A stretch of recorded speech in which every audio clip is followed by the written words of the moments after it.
Yan, kaya tayo. At si Amiga, Eid Mubarak. Yun, at nag-prepare si Amiga. Siyempre, dami daw siyang gutom. Kaya meron siyang, ano yung Amiga yan mo? Mingaw na tilax. Ano, may laman ba sa loob yan? Meron. Sobrang laki naman tilapia niyan, ha? At saka, prito. At prito ulit. prito. Na talong. At may sasawan kami dito pang malakasan. Ayan, pang piyesta ang sasawan. Ang dami na, hanggang po niyan.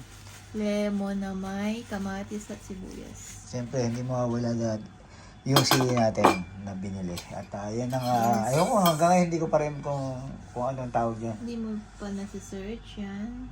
Pero kain tayo at siyempre, masarap na kain na. Eid Mubarak sa lahat.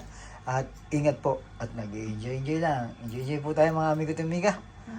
Kain mga amigo at amiga. Mag-rice kami ngayon. Mag-rice kami ngayon. Yan. Dahil Eid, mag-rice kami. Excuse naman siguro ang aming pag-low carb ngayon. Low carb na hindi ganun 50-50. Yan. 50-50 talaga. Sige na, kain na amiga. At kain na. First bite. Thank you, Lord.